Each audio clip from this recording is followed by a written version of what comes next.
El Toro muy grande. El Toro Magnifico. Blah, blah, blah, blah, blah.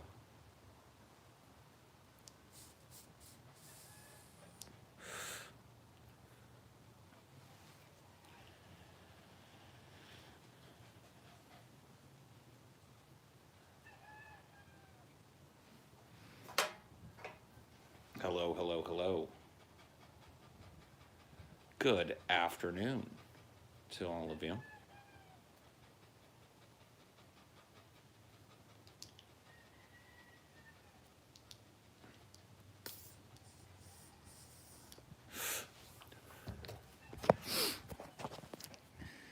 I can't win the first here. I'm garbage, matter of fact. Yep.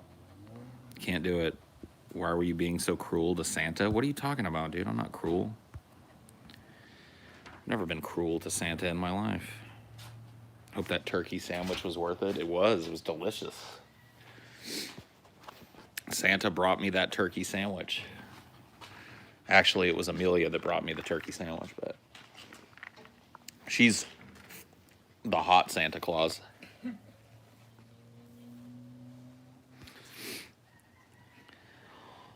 Good evening. Is it evening? It's not evening. Don't be evening me. It's not time to say evening yet.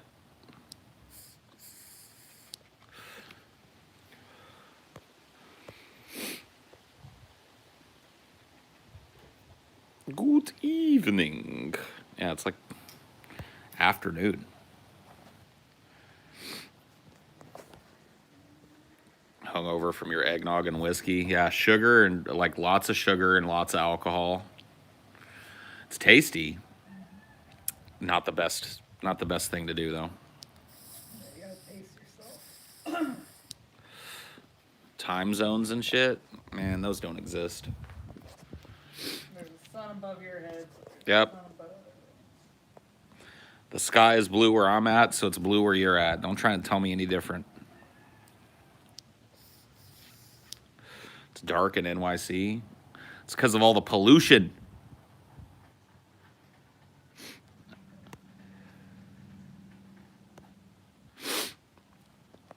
See, look, sky's blue. I mean, come on. You think I'm stupid? You think I'm dumb?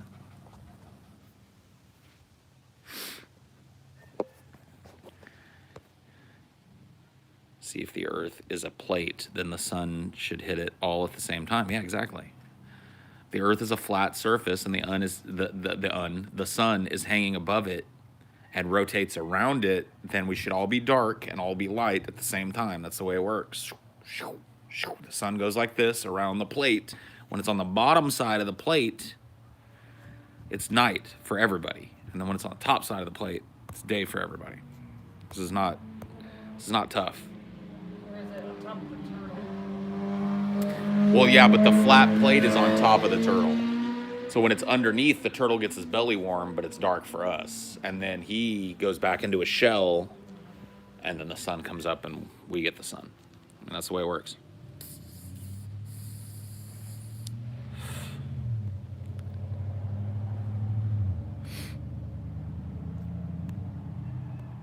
Hello, darkness, my old friend.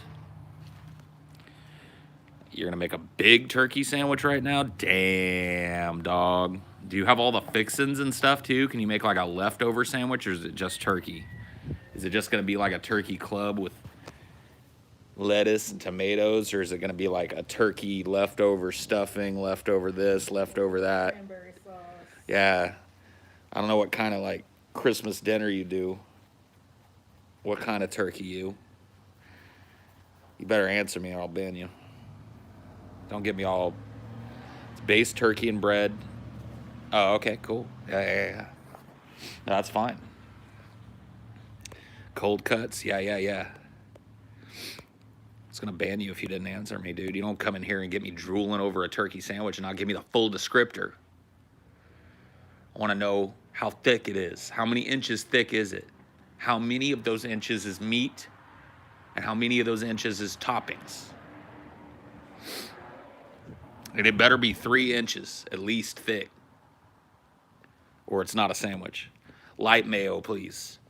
Paul ain't eating no ham on Christmas. No, I don't eat no ham, period. But definitely not on no Christmas. Yeah, better not be mostly bread with one little tiny slice of turkey on it. That better be a fat sandwich, because you said it was going to be fat. No, I don't like heavy mayo drooling out.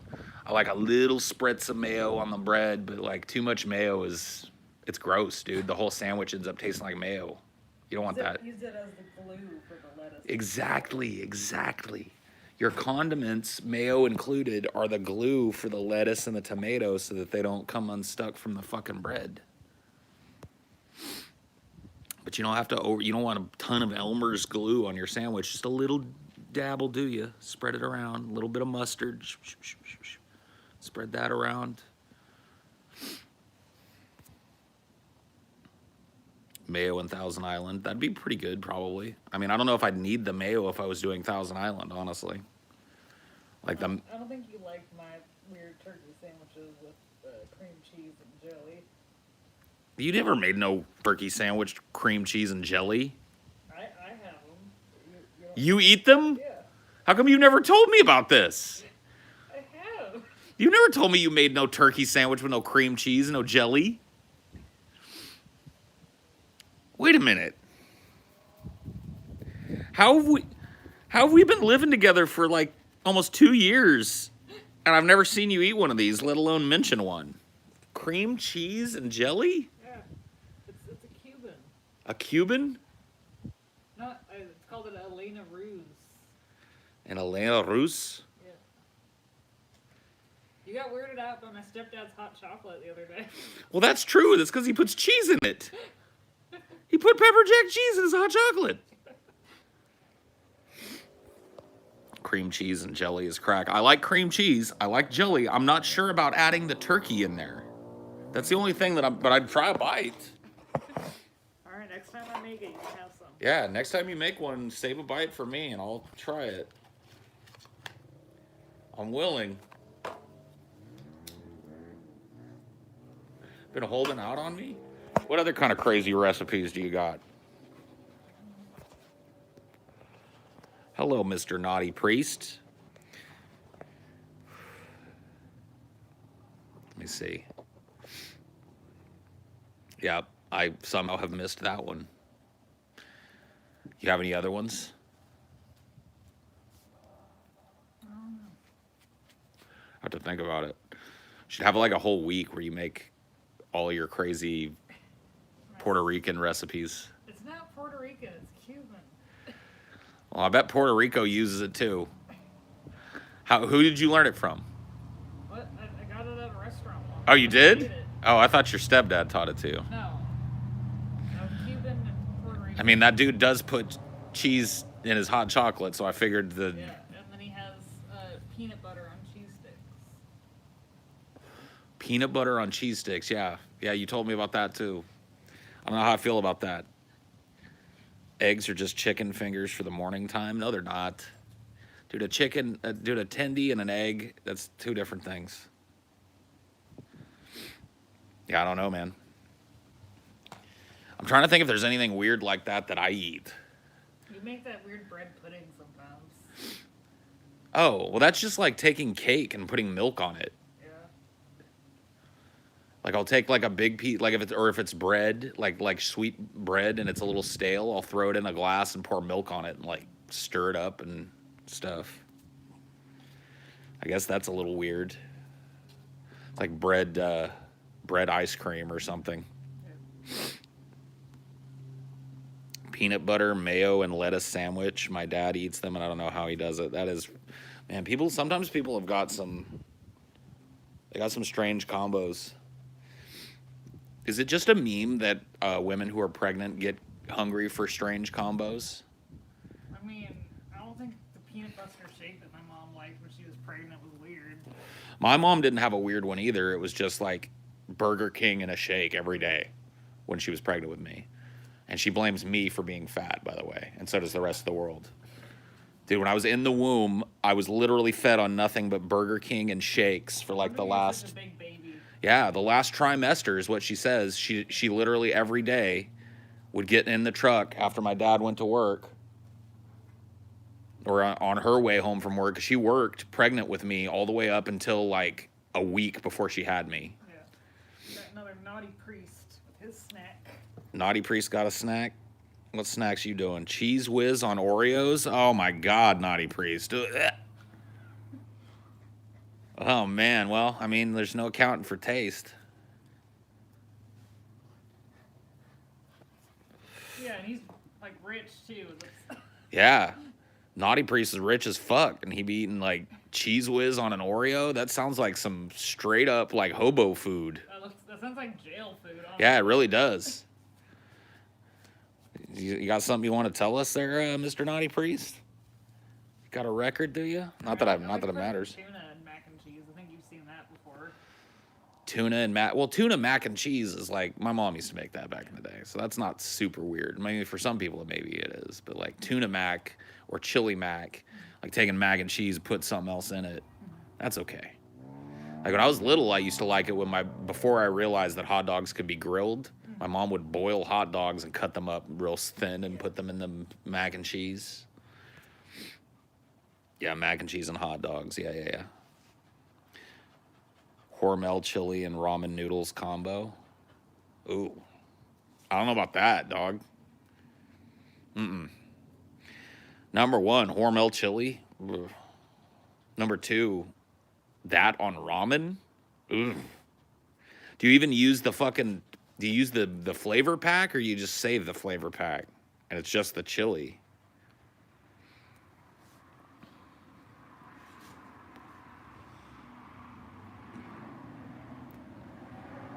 Flavor pack too.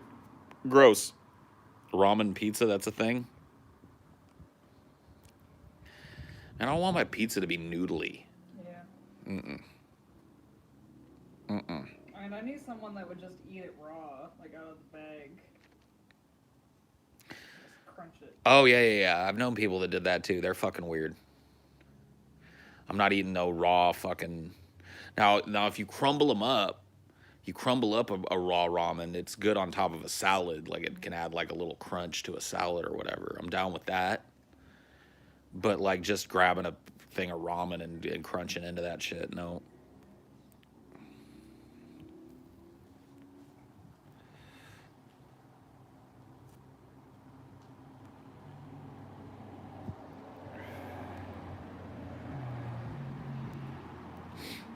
Some people eat hot dog pizza. Yeah.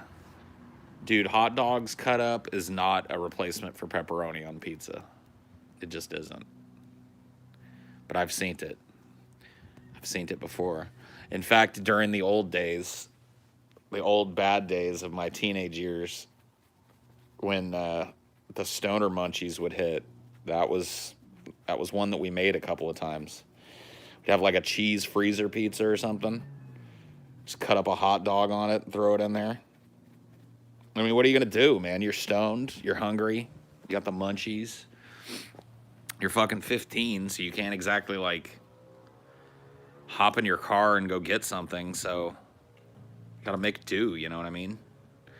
I've probably eaten some pretty weird shit as a stoner, but I don't remember any of it because I don't think of it as weird as I'm doing it. But I've probably comboed up some pretty weird shit.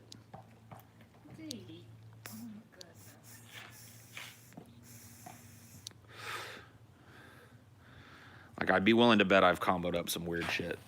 Like, when I was, You said when you were broke, you put, like, canned veggies in ramen. Yeah, when I was broke back in Arizona, all I could afford was canned veggies and like, all the ramen you could eat, basically. And so, I finally got tired of just eating ramen and or just warming up some corn and eating that. So I decided to combo the two.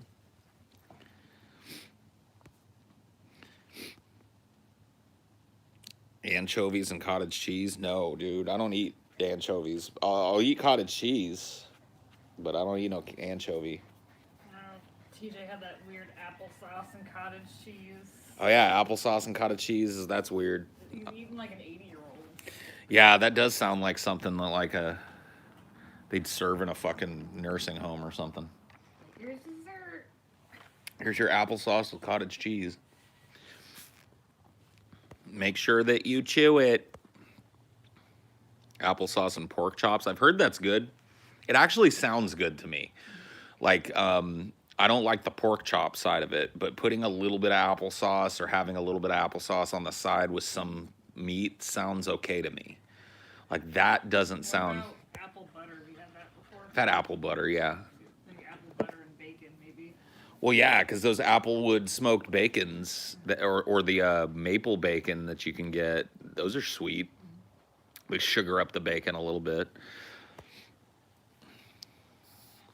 Have you ever had mustard bacon? Mustard bacon? Yeah. No. It's like the powdered mustard and the powdered brown sugar. Oh, Bacon on it. that sounds good. I like bacon that's baked. Why do I keep smelling burning plastic? It's because you put that pack in there. I'm gonna take the stick to this and see if I can get that to burn. Here, put it back in there, and I'll just stir it in. Get under there.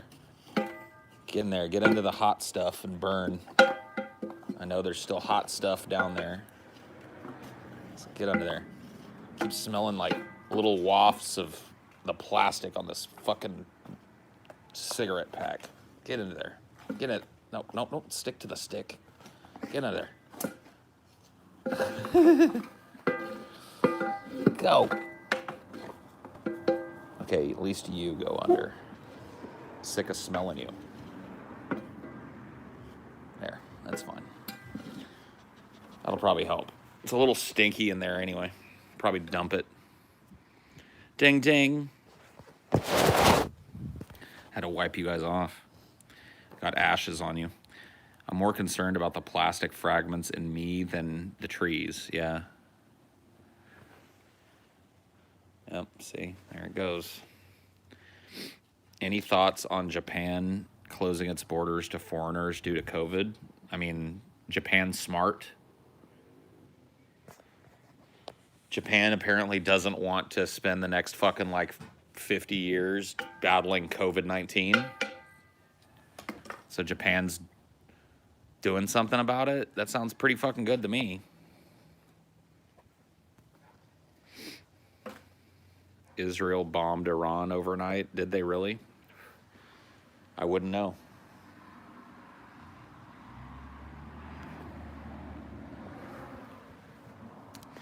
I would not know.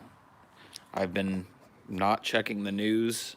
I don't think that I've actually looked at the news other than to do Flash Fried last week in a while. And it's been pretty nice.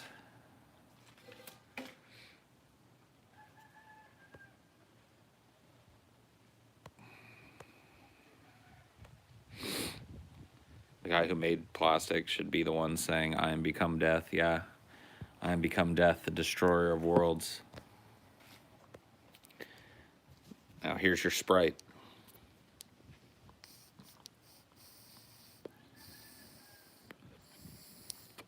It'll smell a little bit. It already has. Now it smells like pine needles, which is good.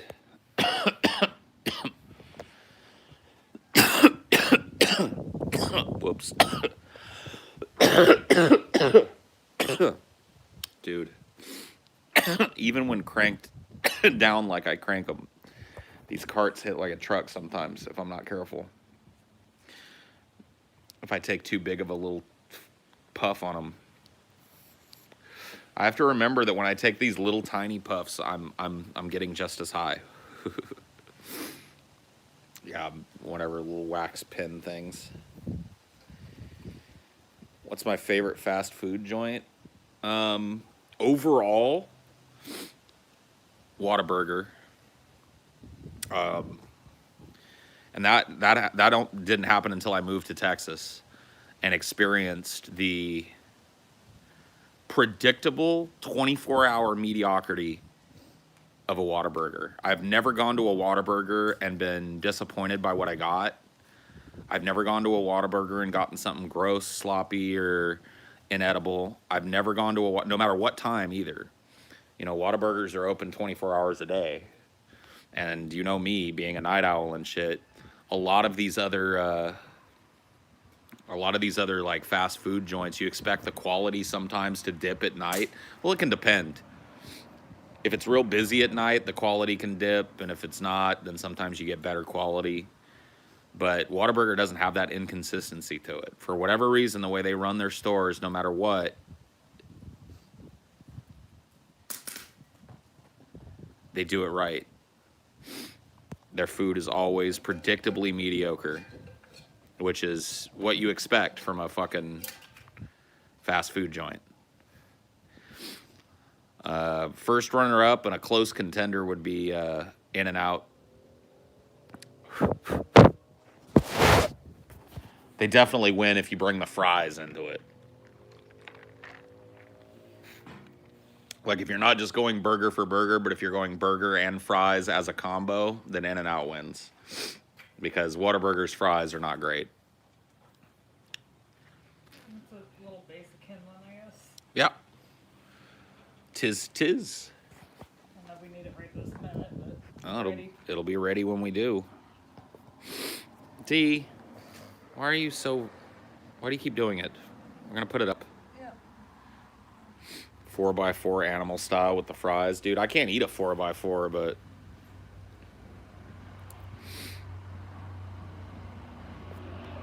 I thought Jack in the Box was going to be good, but it was kind of crap. Yeah, I mean, it depends on the Jack in the Box that you get, honestly.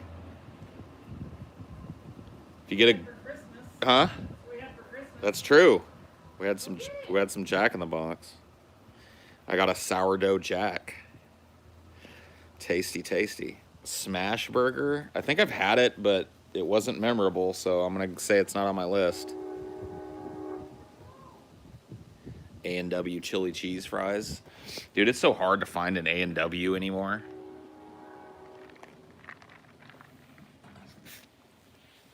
Dude, it's been so long since I've seen an A&W. Why are you a communist? I'm not. That's a simple answer. Next. Didn't make the same mistake with In-N-Out. I don't want it. I can't play fetch with you and run a show and vape. It just, I need extra hands, bro. I read it was 60 employees in the Colorado In-N-Out tested positive for COVID-19, and the outbreak is ongoing. I mean, that's happened in a lot of places. A lot of stores have had outbreaks of COVID-19. Five Guys wins burgers for me. I'm biased, though, because I worked there for 3 years. Now I grow my own burgers like them, but better. Five Guys got a decent burger, but man, like, and I'm not really complaining about it, but they got a greasy burger.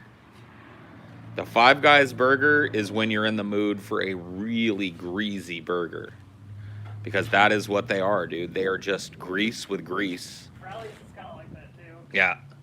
I ain't even shitting on it, dude. But and the Five Guys fries are even worse. They are just like fucking soaked in grease. So it's like grease burger, grease fries. Which, you know, like a greasy burger can be really good. I'm not saying that it's bad, but you really got to be in the mood for a meat bomb if you go to like fucking Five Guys and shit. Burn your hand? Where? Between your thumb and your finger. Oh, yeah, maybe I did. Looks like I did. On what? Who knows? Probably the fire. Oh, yeah, the fire probably popped on me. In fact, I think it did.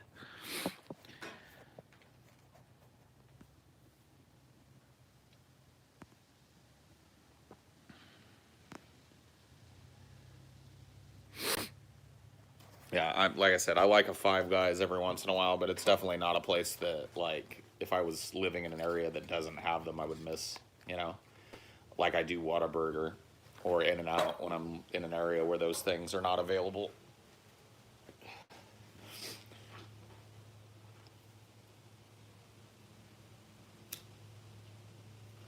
A couple of folks were paused at your store. Fortunately, I'm an asocial hot mess to avoid my coworkers. Yeah, well, good for you. It's probably smart.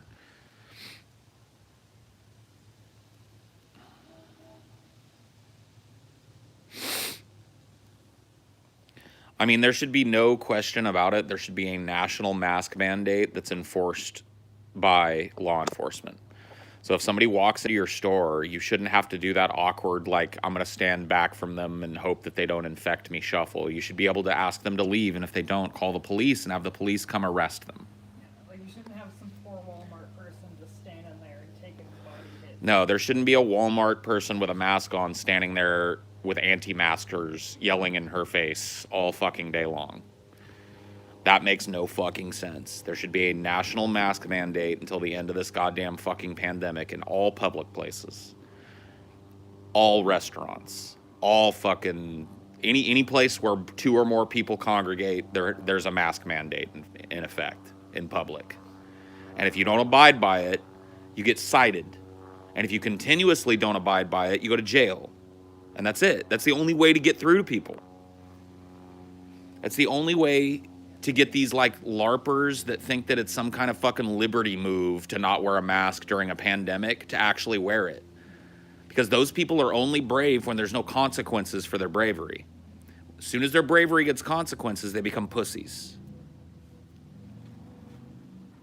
It's fucking awesome wearing a mask in public. You can be like a bandito.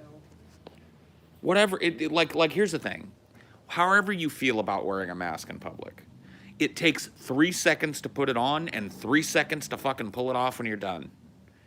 You get into the store, you get your shopping done, you get out of the store, you sit down in your car and you pull the goddamn mask off and you don't have to wear it at all. You can go all the way home, unload your groceries and never have to have a mask. People are acting like we're forcing people to wear masks to sleep and shit. Like we're trying to, like, put a cop in front of everybody's door and go, wait a minute, whoa, whoa, whoa. Better go back in and get your mask. It's not even the fucking case. All that's being asked of people, and it shouldn't be being asked of people, it should it needs to be told to people. Because people can't be asked to do things that are in their best interests anymore.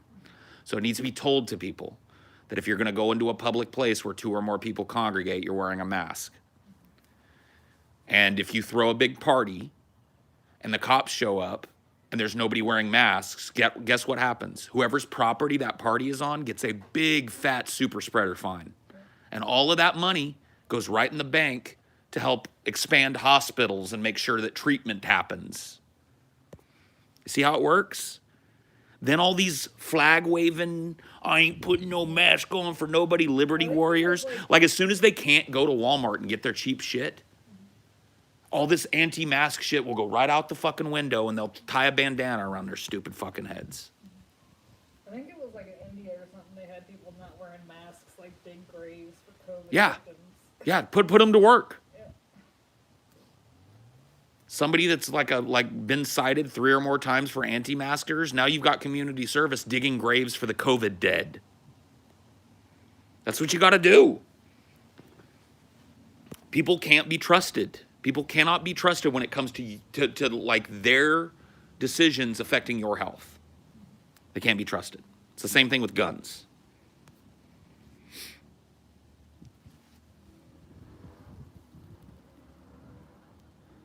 That was Indonesia, not India. Well, whichever. Even here in California, we have stricter protocols, but it's never gotten to the point where a cop is standing outside of each door, like a lot of... But there needs to be. There needs to be a cop standing out each door. We need to make their claims a reality, because then the dumb fucks will tie a bandana around their stupid lumpy faces and maybe we can get this pandemic under control and stop spreading it. Get these cops to fucking work doing something that's actually beneficial to the community. For once. Stand their big fat asses out in front of the Walmart and put their hand up like this in front of anybody that doesn't have a mask on and tell them turn around and put a mask on or go home. Guarantee you ain't shit happening. Ain't shit happening, ain't shit escalating. The 1 or 2 that do will go to jail and be stupid fucking dumb martyrs for the rest of their lives. No. Needs to be over. Drape a tarp on them. Like, here's your plastic tarp. Yeah. Just be right out there and be like, turn around and get your fucking mask, dumbass. If it's a cop doing it, These liberty warriors ain't gonna step to a cop. You can't put some poor Walmart employee out there and have them be exposed to these morons. Put the cops out there. Put the cops out there in full fucking face shields and full fucking N95 gear so that they're good and protected, and have them stand there and hand up anybody that tries to walk in, and that's it. And that's it. You don't want to shop, you want to stay at home, go for it. If you're a plague rat, you should be padlocked into your home or forced to dig graves. Also, force vaccines on them, no excuses. At this rate, I want to style Wuhan lockdown and give these morons a real big gub to worry about. I mean, it's just so fucking stupid. And those people were around back in the fucking 1914 during the Spanish flu, too. Yeah, they're acting like no one's ever been asked to stay home before. Like, what about during the air raids and shit? They had people going to their basements all goddamn Well, time. see, there used to be like a general consensus amongst Americans for a long time that what was in the best interests of everybody was in the best interests of everybody. And that all of a sudden became this, like, I'm going to take a stand and not wear a mask during a fucking pandemic. People fucking donated their tires and pots and Oh, yeah. pans and shit. They did aluminum drives, rubber drives, all kinds of crazy shit during the war for fucking materials for the war. And nobody was like, eh. There might have been a few people that were like, I'm keeping my aluminum. But the vast majority of people were like, yeah, here's my aluminum cans. Yeah, here's my old rubber tires. Yeah, whatever I can for the better good. Now, we can't even get these dumb fucking pieces of shit to put a mask on their face before they waddle into a Walmart. Cited. Cited first. I'm not asking for them to be thrown in the paddy wagon immediately. If you're caught in a public place dropping your mask, you get a citation. You get a $150 fine that you've got to pay, like a parking ticket. And then I guarantee you stop chin strapping your mask inside, huh? Yeah, take all these cops off the freeway doing speed traps Yep. and shit. Put them in the Walmarts, walking up and down the aisles. They see make somebody just as chin much strapping. money. Yeah. Right there, they got their pad. $150 ticket. There you go. Put your mask up. Don't let me see you again. You get 3 citations. You got community service digging graves for the COVID dead. Or fucking hauling trash and shit. Whatever. Cleaning up a fucking freeway. Oh yeah, because all the trash That's it. made with like masks and gloves and shit. If you do that, all this liberty warrior rhetoric will disappear behind the desire for cheap Chinese goods, and everybody will be masked up, and the spread won't be as bad. That's all it takes. As an inspector, I go into 5 homes per day. 60% won't wear masks when I'm inside, even encouraging me to remove mine. We're doomed. Yeah, pretty much.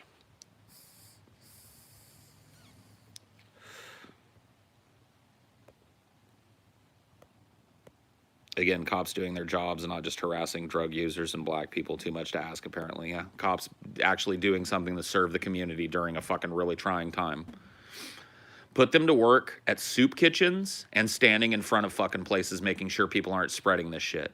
Put the patrol beat cops that have cars to work driving around and listening for parties and looking in on parties to see if people are having super spreader parties in their house, and then writing a big fat citation to whoever owns that home. Yeah, like 3 cars per driveway. Yep. maximum or something. Yep. Just start driving around and looking for fucking places that have got like 10 cars parked out in front. Knock on the door, and if the person that doesn't answer, or the person that answers, or anybody inside of that place isn't wearing their mask, you write a big fat citation for that property owner for a super spreader event.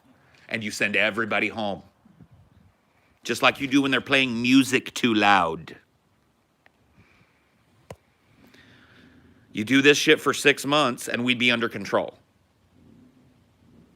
All this half-ass lockdown shit. Like Europe had like months of just being chill. They took it seriously the first time. Sounds a little totalitarian if done excessively, just giving cops the right to inspect your house without a warrant. I'm not inspecting inside the Probable house. cause. Yeah. Probable cause. Like, Cops don't have to have a warrant to enter your home if they have probable cause. During a pandemic, a super spreader event that could infect an entire town is probable cause for the cop to check on you. It's like if you have a fucking like car that matches the description or something, we'll fucking check out your shit. Sounds a bit much. All right. All right, well, hope your grandma or mom or brother or sister doesn't die of COVID. Because people with your fucking attitude. Asking people to fucking do it and actually enforcing it is like, it's a little bit much, bro. My freedoms don't. Sounds like a little totalitarian to me. I'm gonna put a mask on. Get the fuck out of here. Well, when you're in private, you shouldn't be throwing fucking parties. You got 10 fucking cars in your parking area around your house, or you're bumping a big ass party, probable cause for a cop to show up if there's a national fucking law. Whoops. Now you got a fucking $800 super spreader fine. Let's see if you throw another party next weekend. Because if you want to, there's lots of money needed for expansion of hospitals right now. So you want to fund it, you can afford it, super spread away. Like you're just as mad at like Pelosi and all them. All these dumb fucks that like don't practice what they preach. Masks for thee, but not for me.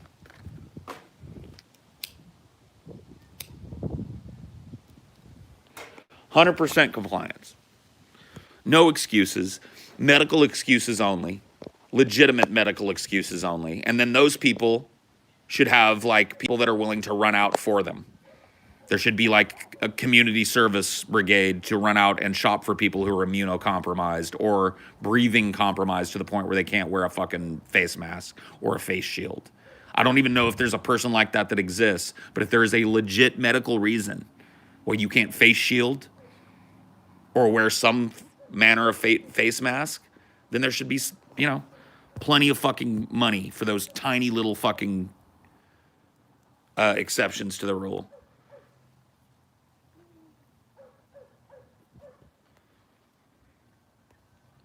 Masks don't stop the disease, dude. It can transfer through. I'm going to go ahead and time you out. And if you come back talking stupid shit, I'm going to ban you next time.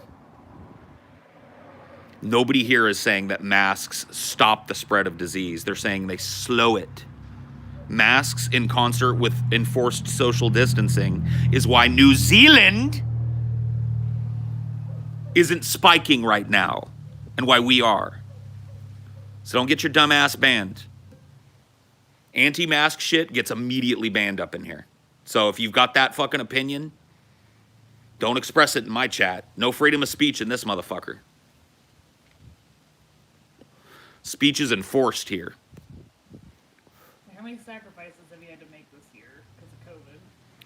Get a little taste. Plenty. I haven't fucking gone out to a restaurant in over a year. We had to have the loneliest wedding. I had to get married in a fucking empty ass civil service ceremony with a chick that I didn't even know marrying me, and no family to witness it. So go get fucked if you can't put a mask on your face when you go to Walmart.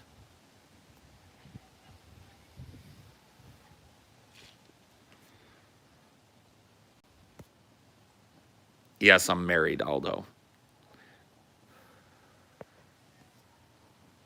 Buffets should have been extinct a long fucking time ago, to be honest with you. 99% of them are gross.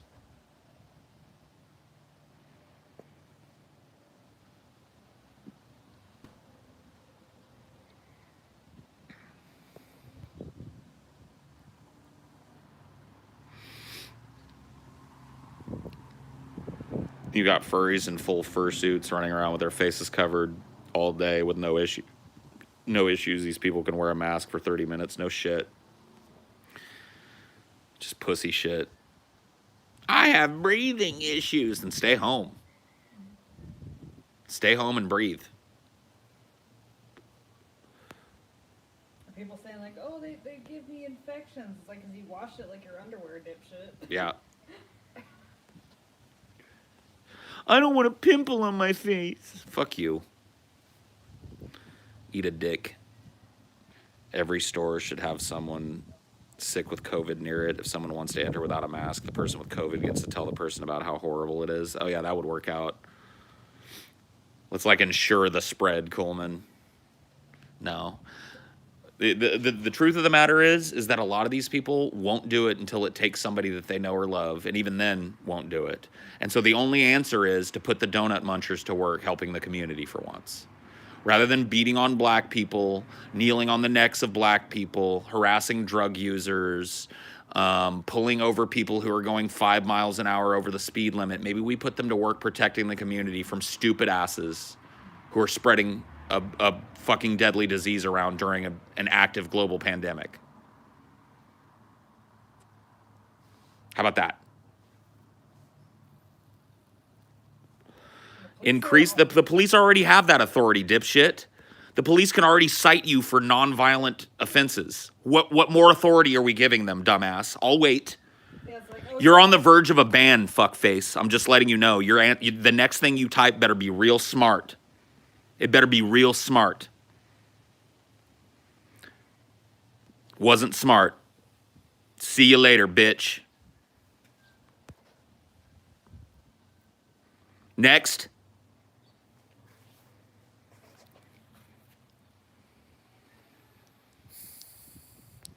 It seems like we're giving the cops a little bit too much authority. Cops can shoot you in the back of the head in the streets.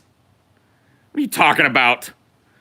Giving cops the authority to write you a citation for not wearing a mask during a pandemic is some kind of giant fucking expansion of their powers when they can shoot you in the street?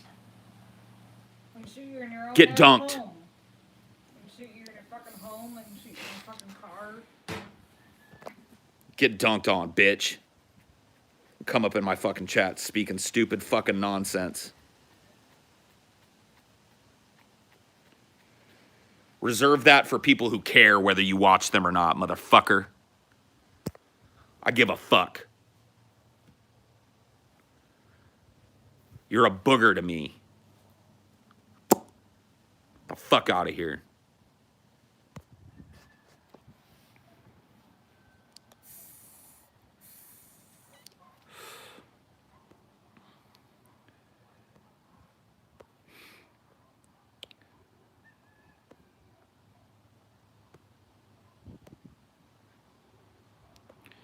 Condoms aren't 100% effective either, but that doesn't mean you hit everything raw. 90% effective is better than nothing. Yeah. Yeah. Masks and social distancing is better than it's party. Yes. It's like, think of every time you've gotten the flu. That's like every time you would have gotten COVID. Just ridiculous. How many times have you gotten the fucking flu? A bunch. A bunch. Dude, when I worked at the fucking school district, I was sick fucking once a month. Once a month I was sick with some shit.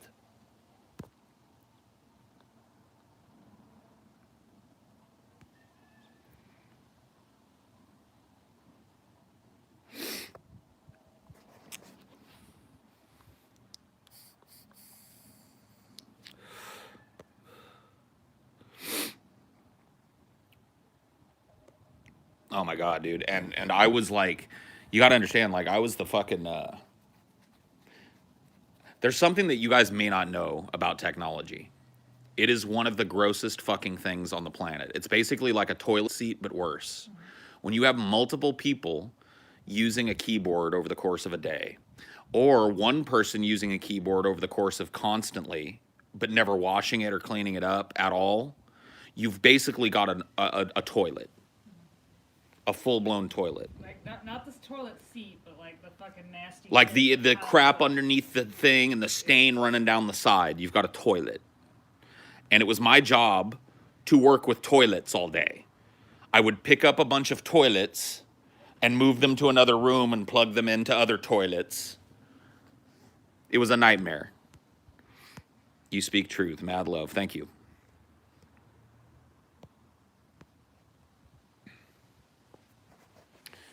So yeah, dude, I was sick fucking all the time. All the time. And I tried to be as fucking clean and safe as I could in that environment, but there's only so much you can fucking do. I didn't have time to pull the keys off of every keyboard in the school and deep clean every keyboard. It just was not in my budget to do that. So those keyboards stayed fucking pretty filthy. I'd wipe them down with a rag. Give it a little give it a little air squirt when I had the chance, but usually I didn't have the time to do that. I was moving shit from one place to the next, plugging it in so that it would work.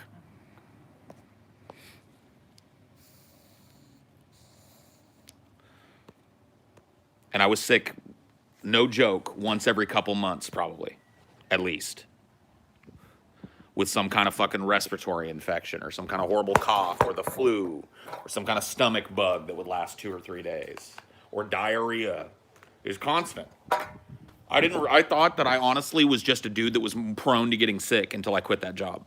I shit you not. Because I used to get sick all the fucking time at Starbucks too. Another place where you're just taking money, people all in your face all fucking day, kids cleaning up. Money is the same thing as a fucking keyboard. Same thing as a toilet.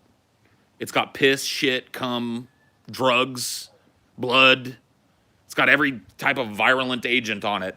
You get a fucking piece of money that's been in circulation for a couple of years and test it, you find all kinds of shit on it. You're handling that, handing people things, people breathing all in your face.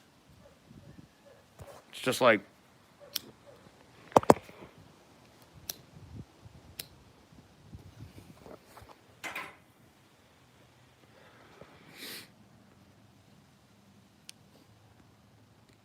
used to work in retail and I got sick all the time. Since COVID, I stopped getting sick, probably because I'm wearing a mask. Probably so. But when I quit those jobs, yeah, now I still have allergies and shit. I get the occasional, like, little sinus infection or something. But I haven't been, like, sick with, like, the flu since I quit that job. I'm pretty sure. The sickest I've been since I quit that job was the first time I visited Louisiana. The first time I visited Louisiana before we all moved, I was deathly fucking ill for like 4 days. Puking and shitting. Was it a plane thing, maybe? I don't know what it was. I think I just got food poisoning or some shit. Or the flu. One of the two. But yeah, we were traveling a lot, so it probably had something to do with that. But I landed there, and immediately upon landing, in fact, right before we landed, like the hour as the plane was taxiing in and shit, I felt like shit. We got there, I just felt worse and worse. We got to the hotel room, and I just flopped face down and slept for like 12 hours, woke up, puked and shit my guts out. I stayed there, like we were supposed to be going around looking at houses. Everybody else went around and looked at houses, and I stayed in the hotel room and watched CNN and puked my guts out. You guys just pick something. I was like, whatever. Like, I wanted to be in on it. Obviously, I wanted to see all these fucking houses and shit and have my say, but... And then you ended up with the fucking tinderbox. Go fig.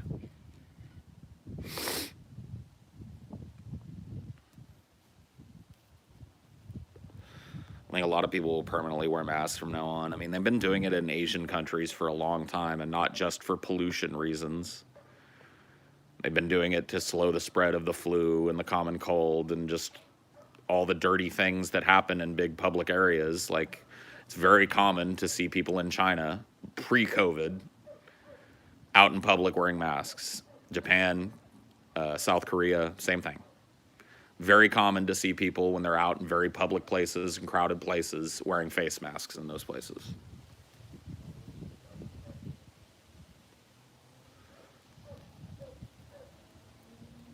I go into stores with a disinfectant towelette to touch doorknobs, and I will continue for the rest of my life. Dude, my mom's been doing that shit for a long time.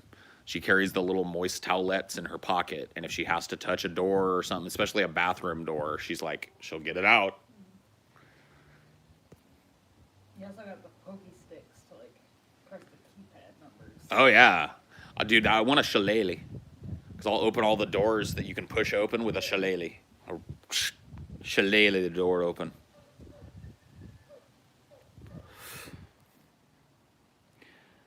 Shillelagh the door open. All right, I'm gonna go put my hair up in a ponytail real quick, because it's gonna fucking drive me insane, blowing in my face. I'll be right back.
Hello, Dee. You think he needs a spatter? No, I'll be fine. Doesn't look cold. You know what I love about my life? One of the things I love about my life. Everywhere I walk and everywhere I go in my home, I see beautiful and cute things. Everywhere I go. Cricket's little run. Cricket's little booty. You like a little ghost wandering around the house. Dinor being right at my side all the time. It's just like I'm guaranteed to see beautiful things in my environment, and I love that.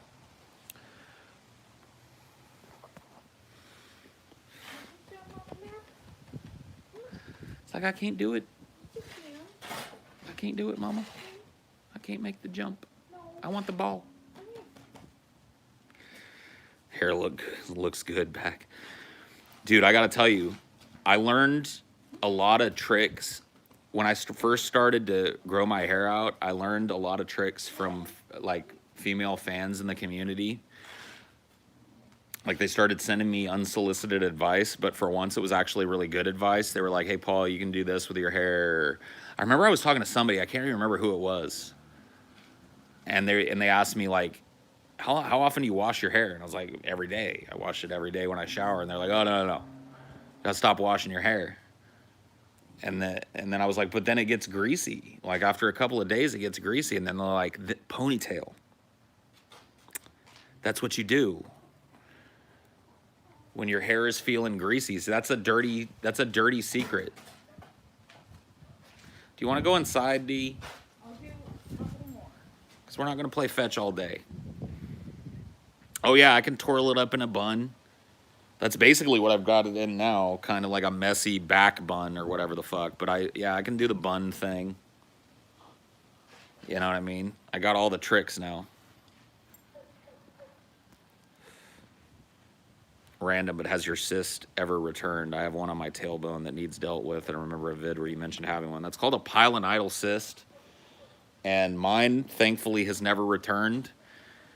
At least not to that extent. But yeah, dude, I sooner rather than later get that shit taken care of. Because if you let those fucking things go, trust me, dude, you don't even want to know, bro.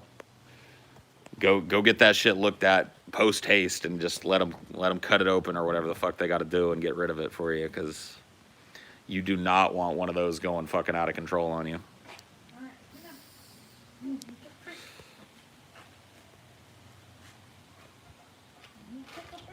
Have you ever had warts? No, I've never had warts.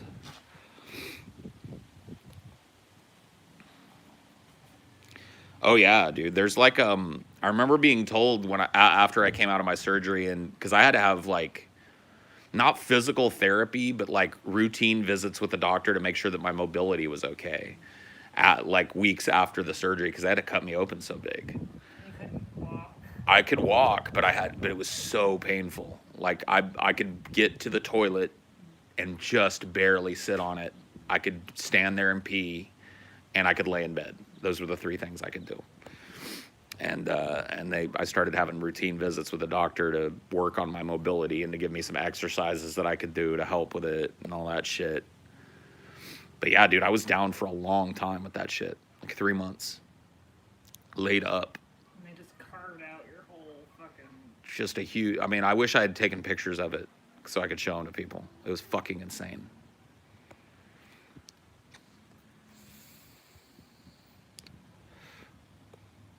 Yeah, dude, if a doctor looked at a pilonidal cyst and said just like, oh, fuck that, just let it go, like that was bad fucking advice. I'm just letting you know right now. You do not want one of those going out of control. Well, it's fucking insurance companies. It's like, oh, is it a threat to your health? No. Then that'll be $1,000, please. It's ridiculous, but true.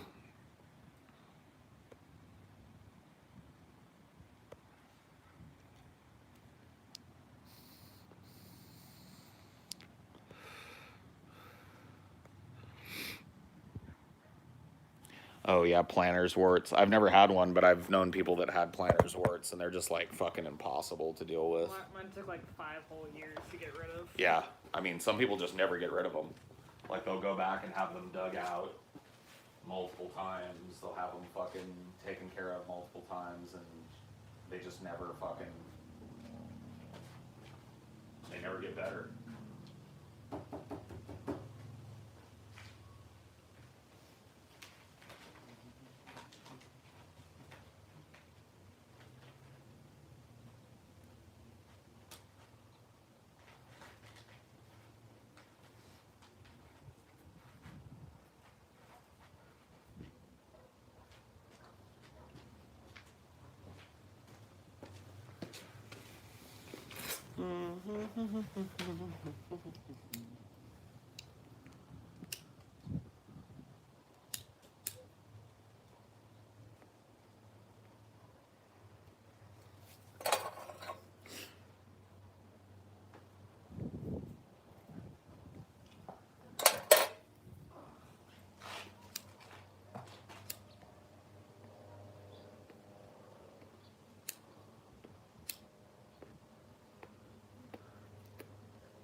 All right, there we go. That's better.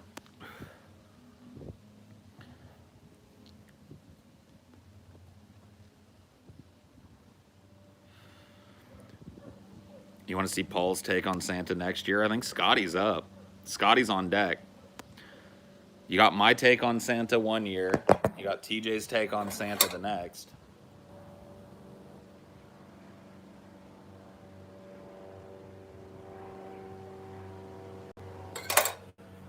I think Scotty's on deck next year. Scotty Santa is going to be terrifying. I just have a feeling.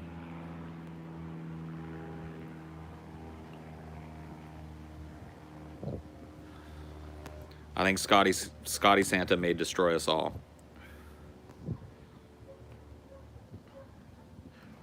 Dude, I have a nose hair. Do you see it? Can I pluck it? Can I use this like a mirror and get that nose hair? That's the question. I got it! You guys get to watch such gross things here.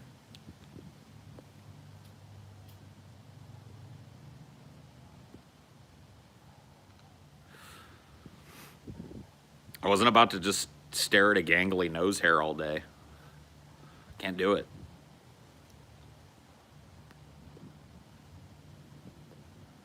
It hurt a little. That one was in there.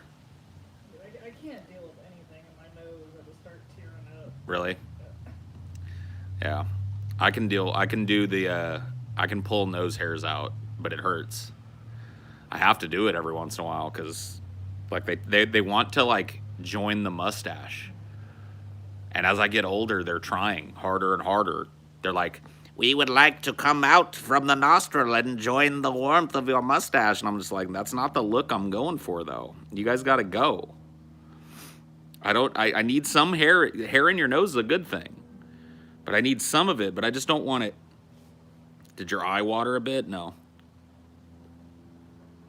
Oh, dude, I had a pimple in my nose once, too. Oh, my God, that was the worst. The inner nostril.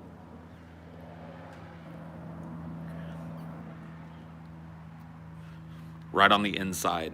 Like right on the inside edge of my nose where I couldn't reach it. Oh, fuck. You get cold sores at all? No. I'm surprised because I get them. I think I would have given them to you by now. I might just be like, I don't know. Because I've been with other people that get cold sores. It's herpes simplex B or whatever it is. Or A. A is the genital herpes, right? And whatever it is. I've been exposed. So it's like, I just don't get them. Maybe I'm just immune. I'm built different.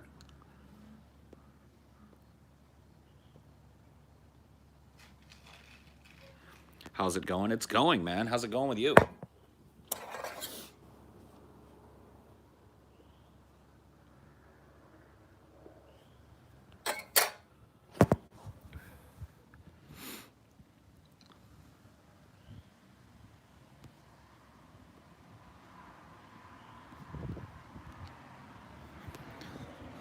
Now watch, I'll get a big giant cold sore tomorrow for my hubris.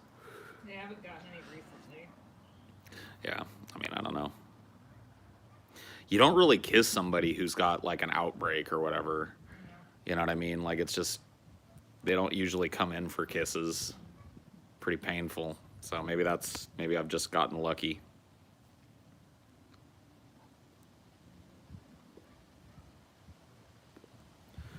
Talk about Nashville yet? No, I heard that like some truck exploded there.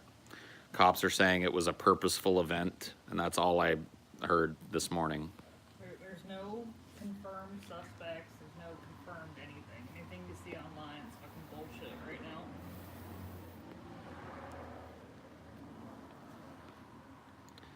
You can be asymptomatic, yeah.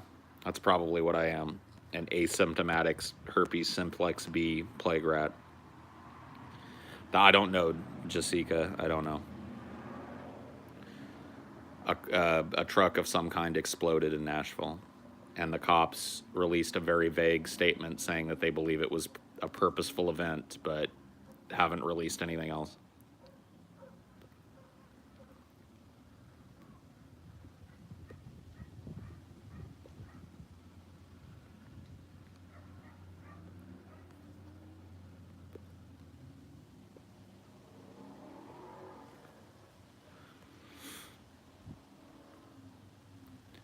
What if it was a truck carrying sperm donations for a sperm bank? Well, then there's lots of jizz all over downtown Nashville right now. They're at the home of some persons of interest right now. Interesting.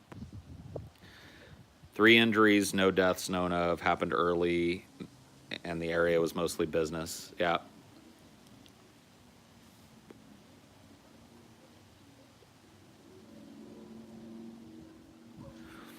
Conservatives are going with the Antifa did it narrative already. Yeah, and I'm sure liberals are going with the MAGAs did it narrative already too. Like, everybody wants there to be a narrative when some shit like this happens, but there isn't a narrative until there's a narrative. And nobody knows shit.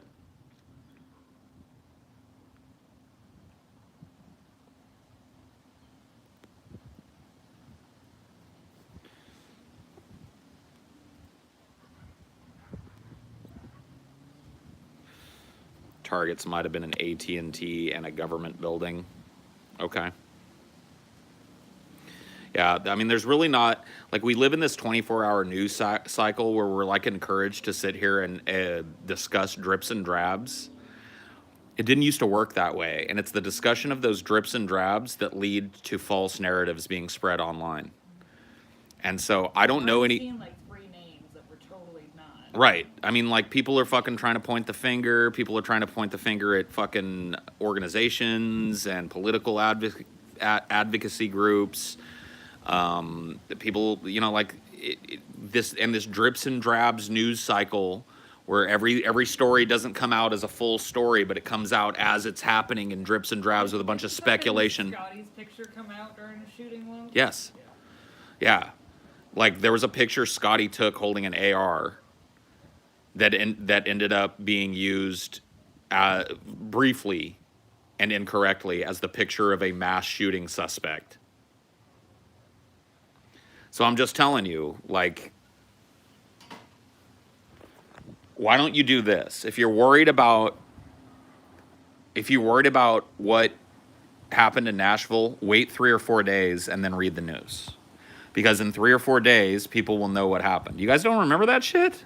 It happened, like, right when I got there, remember? Like, we went to Scotty's house for the first time and he was dealing with it. Yep. He was all pissed off. Yep.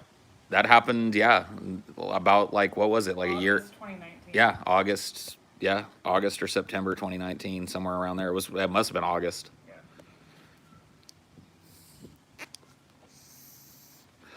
Yeah.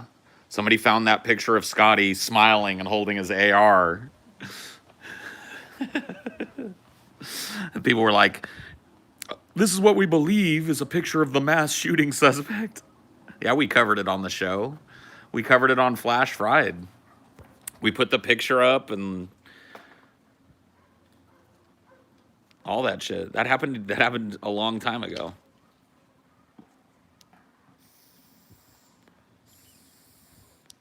Yeah, there was a bunch of people that photoshopped Scotty and like holding his AR in front of a bunch of other tragedies and shit. It's like Scotty's standing at the gates of Auschwitz.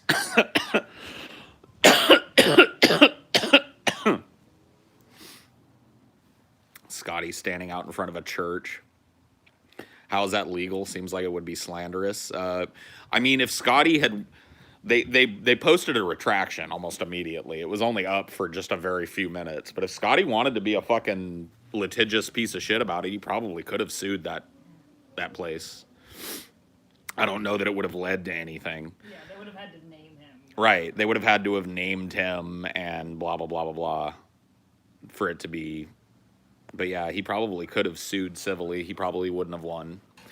Slander and libel are two of the most hard to prove, hard to win cases. For good reason. Because if they were easy to win, then everybody that said something mean about somebody else would be liable for millions of dollars of damages. So the bar for slander and libel are very, very, very fucking high. And oops, we posted the wrong picture doesn't quite meet it usually. Now, if they had named it Scotty Kirk, believed to have shot up this thing, and then ran with it for, you know, a day or two before they pulled it down, he'd had a case. Oh, hey, it's Chelsea. Chelsea! Where's Dinor? Dinor, come here. Say hello to Aunt Chelsea. Oh, look at Daddy. Come here. Bring your ball so she can see you fetch. At least let me show. I'll show her your fetch. Come on, come over here. Wah! Oh, God damn it. Okay, come on. You ready? Ready? Go! Zoom, zoom, zoom, zoom. Come on, bring it back. Put it right in my hand. Good boy. Come on. No, put it in my hand. Thank you. Boom. Bounce. It's a bounce one. Faked you out. There you go. That one was for you, Chelsea. I know he misses you. He is floofy, floofy. Yeah, no, he's good at fetch. He's a good fetching boy. It's actually cool to watch him because sometimes we'll throw it and he won't see where it went, but he doesn't give up. And I've only had to go get him the ball like 1 or 2 times. Like, he'll search the whole yard and find it. He's a good boy. He's good when he's not with other dogs, yes. Other dogs usually kind of take over the fetch. Like if Sal was here, Dinor would never get to fetch. Because Sal is faster and stronger than Dinor, and he would get there quicker. Were there ever any chuds or horrible fascist neckbeards who attended any of the meetups that you and the guys hosted? If there were, I never met them. Like, nobody fucking greeted me with like a, hey, what's up, Paul Seagull, Seagull, bro, fucking, like that. If they were, they kept it on the DL, let's put it that way. I gotta be honest with you, like, by and large, with only a few exceptions, the people that come to our meetups are totally fucking cool people. Like, they've all been really fucking chill. Mosif Jartelli is an example of somebody who trolled one of our meetups and was an asshole and made a bunch of threats and got chased off like a bitch. There was that dude that brought the airsoft pistols, dual-wielding airsoft pistols, and tried to walk into our fucking LA meetup. There was another dude at that same meetup who brought a fucking legit battle axe that he wanted TJ to sign and thought he was going to walk into those. Those are some dumb fucks, but, like, that's 3 people over the course of, like, how many meetups? 8 meetups? Yeah, 8 meetups, probably incorporating 3,000 or 4,000 people. So I'd say that the ratio is pretty good. Dude, I'll never forget what that guy said that brought the guns. The guy at the door didn't even know what the movie was. So the security guy that stopped him said, "Why would you do that?" He took his guns. He was like, "You ain't getting these back. Don't even come back for them." He took his guns. And then he was like, "Why would you even try and walk into a place like that?" And the kid said, "I wanted to be cool like the Reservoir Dogs." That's what he said. I wanted to be cool like the Reservoir Dogs. Because they, you know, like there's a couple of famous scenes where there's dual wielding. Most famously, I think Mr. White dual wields pistols at one point, and that's what he said. He said that he wore 2 airsoft pistols that looked exactly like normal guns at a glance to a fucking LA meetup so that he could be cool like the Reservoir Dogs. And then the other guy just wanted TJ to sign his deadly battle axe. So he was going to bring it in real quick and have TJ sign it. That guy actually asked, can I bring it in to TJ real quick and then I'll bring it right back out? Yeah, go ahead and walk into a room filled with people with a battle axe, bro.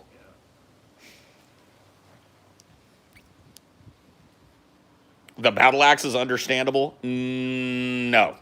No. No. It is not understandable to bring a horrible weapon of war to a fucking meetup. I'm sorry, Lord of Duck. I'm going to have to disagree. At least the axe guy asked. He only asked because he was stopped trying to walk through the front door with a battle axe. And told that he could not bring said battle axe onto the premises and would have to leave. And then instead of going, oh, okay, sorry, he went, can I at least bring it in real quick and get TJ to sign it and I'll bring it right back out? That's not understandable. That's a disconnect. There's some kind of a disconnect happening there. No, he just came, he just walked up to the front door wielding a battle axe and tried to walk in. He had already ticketed in, so he had the stamp and everything. He went back to his car, grabbed a battle axe, and came walking through the front door. And the security guy was like, what the fuck are you doing? No, you can't bring a battle axe in here. Guy was like, oh, can I at least get TJ to sign it real quick? I'll bring it right back out. It's like, that's the point. Never mind. Never mind. Just real quick, dude. Let me go in there and fucking kill a bunch of people with a battle axe real quick. Imagine if you didn't have security. Public figure. Yeah. There's a public figure in there and I just want to take this giant battle axe. Whatever, bro. Bro, it'll only take a second. Yeah, no shit.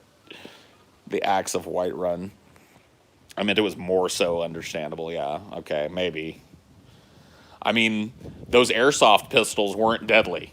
Yeah. That battle axe, he could have cleaved someone's skull in twain. You know what I mean? That airsoft guy just would have pissed somebody off if he'd have shot somebody with it. You know what I mean? So, I don't know.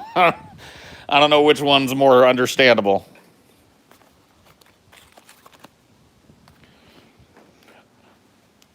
Yeah, that dude lost. What I have to, like, how, like, I'm not gonna shit on you guys, but if there are any airsoft guys or gals in the audience, how much does one of those motherfuckers cost? They both look like 9mm Glocks. They were twin 9mm looking airsoft pistols. So, how much does one of those cost? Like $100 each? That dude lost $200 that night. 150, 200. They looked good. They looked fucking dead ass real. I've been around guns, and the dude brought me in the back to show it to me, and I almost fucking lost consciousness when he pulled those guns out and said somebody brought it. I got dizzy and shit. I was like, oh my fucking God. You have to be kidding me. They looked like the real fucking deal. They looked ready to get down.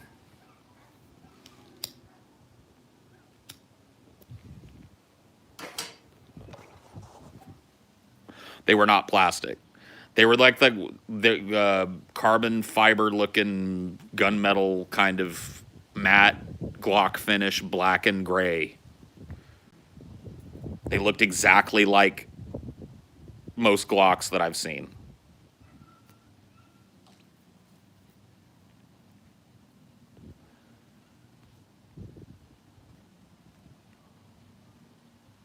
I'm getting a lot of different prices, but that dude lost, from what I can tell from you guys, from between $200 to $600 that night, which is fine by me. No, I didn't want them.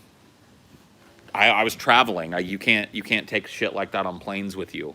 Like I was in LA. I didn't want them. That fucking place kept them, and the dude that fucking ran that security booth probably sold them on Craigslist, is what I would guess. Because he straight up told that guy wanted to know when he could come back for his guns. And the fucking security guy said, if you come back to this place ever again, I'm going to call the police. Now get the fuck out of here. So he gaffled his guns, for sure. Probably sold them. You can't be too careful in like venues like that. They're not going to put... You do that once at a venue, you're banned for fucking life. You don't get to come back tomorrow. You don't get to oopsie whoopsie. Yeah, he was like, oh, when can I come back and get my guns? If you're not going to let me inside. The guy was like, never. Call the cops if you want to. And tell them you tried to bring guns up in here and see how they deal with it. And get the fuck lost.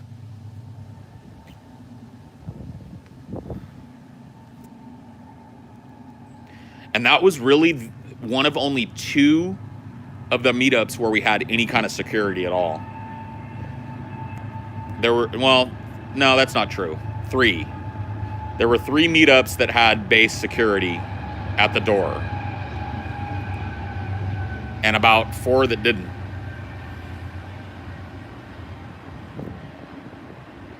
Yeah, just like you guys remember that scene in the Reservoir Dogs where Mr. Blonde gets his guns taken away and then asks when he can come back from them and gets told never and kicked down the street?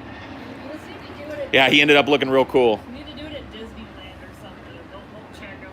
Oh my God, dude. Disneyland, dude, the fucking Mickey Mouse Brigade would have tackled that motherfucker immediately. The goddamn Mickey Mouse goons would have appeared out of the crowd and beat that motherfucker to a pulp. Right there in the middle of the happiest place on earth, dude. That's how you get it safe, though. Yeah. You know he was crying on the car ride home, too. He probably was. Either that or he was just real mad at the guy, like the guy was the one being unreasonable, not him. You know what I mean? Like, people like that don't ever learn their lesson. You know what I mean? So I doubt he was crying, because if he was crying, it would have been, like, at the realization that he did something really stupid. He was probably just pissed off. Like, I'm gonna fucking cut it. Oh, sue that place. He didn't do shit. I guarantee you that fucking security guard sold those airsoft pistols on fucking Craigslist. Probably the next day. Or gave it to his son. Or gave them to his kids, or took it to somebody he knew who was a hobbyist or some shit. Like, he came up on those guns. That dude did not get them guns back. Why even give the security guy the guns? Because the security guy had a gun on him. A real one. A real gun, not a pellet gun. When he pulled open his trench coat jacket and there were 2 guns hanging from fucking whatever those slings, the fucking goddamn gun holster things are, the armed security pulled his gun. You see? And that was a real gun with a bullet in it. Yeah, the place had an actual security guy, not just a fat dude that worked there. It was a bonded security dude with a gun. And he pulled it out. He didn't point, from what I understand from the people that were around, he did not point the gun at the guy. He unholstered his weapon and held it at low ready. He unholstered his weapon and held it at low ready and said, you better pull out those guns slow. Kid handed him over.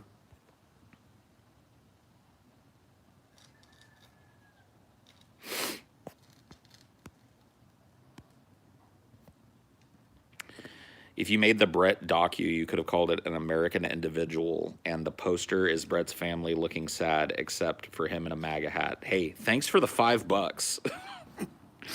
You might want to, like, wake up and realize it's not 2016 anymore, but whatever. If it takes $5 for you to have that realization, I'm all for it.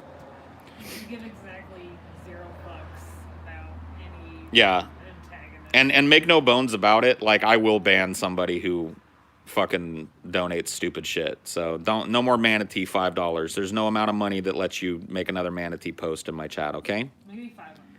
Yeah, $500. That's what it costs for you.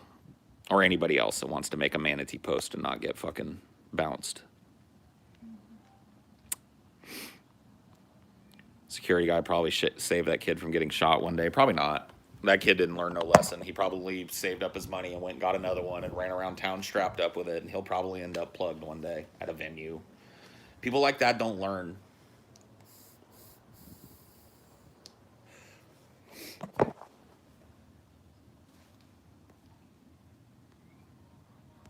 Yeah, like, don't even start it, dude. Don't even start it. Standing order 66 on manatee shit today. And that includes anybody that's paid for it. You pay me to say manatee shit, and I'll take your money, and then I'll dunk you.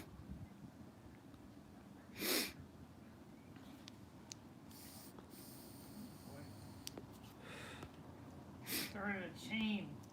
Yeah, chain reaction. Like, sometimes when you just, like, mention it, it causes, like, it's like the flies that come out when there's a fresh dog turd, you know? They're just like, manatee, and they just get nuked.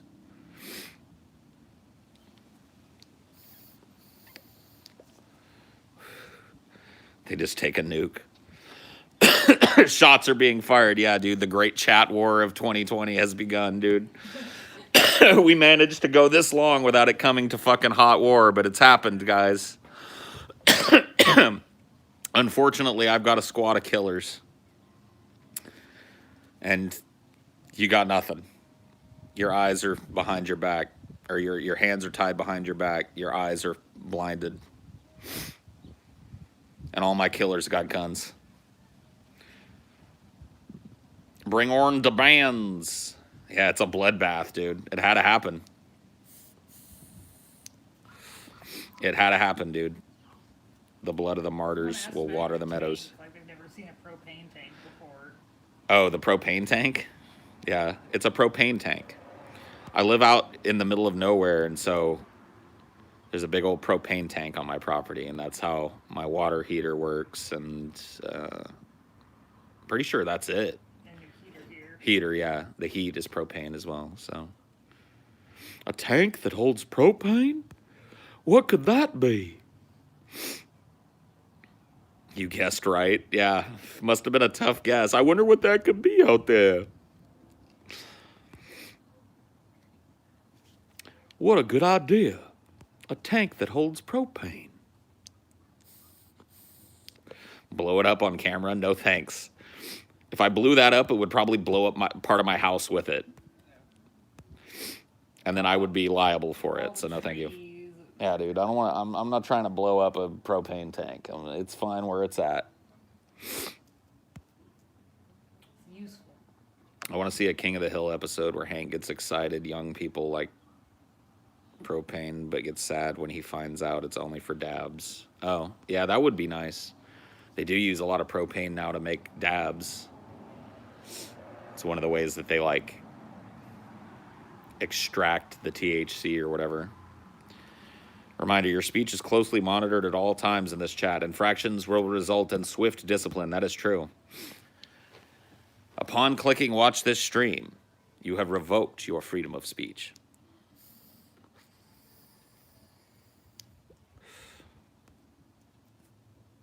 Your free speech matters not here. Is that like a ruler, like spanking a butt or something? No. Oh, maybe it is, yeah.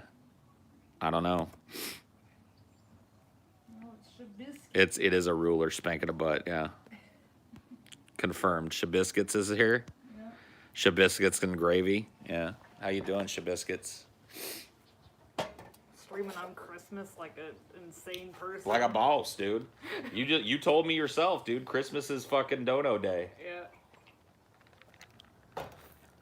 That's the day to do it. I've not seen the film Soul. It just came out yesterday. Like. Yeah, not like I haven't even heard of the film Soul. So how's that, Paul? What's a good noodle dish? I like pho. That's a noodle dish, right? I really like pho. Noodle dish. I like pad thai. That's a noodle dish, right? And then I like a lot of like Spaghetti. spaghettis and stuff like that, and Americanized kind of like Chinese foods, like, you know, broccoli beef noodles or whatever the fuck. Chow mein. Chow mein, yeah. Pad Kimao. I've never had it. Yakisoba. I've had yakisoba before and I like it. I think I've tried it. Yeah, they're normally sold like refrigerated. You heat them up over a pan or whatever. Yeah, I think I've ordered it somewhere.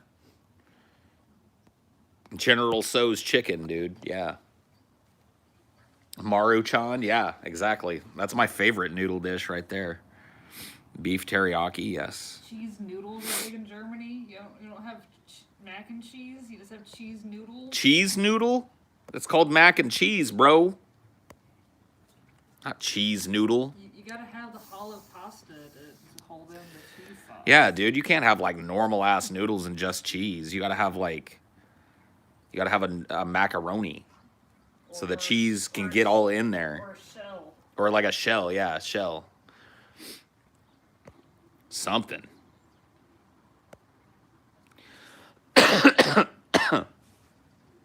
Schnitzels with gravy. Gravy schnitzels. Use cavatappi was basically halfway between a rotelli and a macaroni. Yeah, I like rotellis a lot. I like penne All done. penne pasta as well. All done.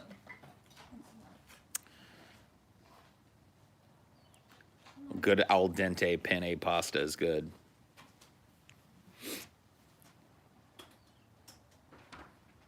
Tortellini is grown up a ravioli. Ziti, yeah, ziti is real good too. I like a ziti.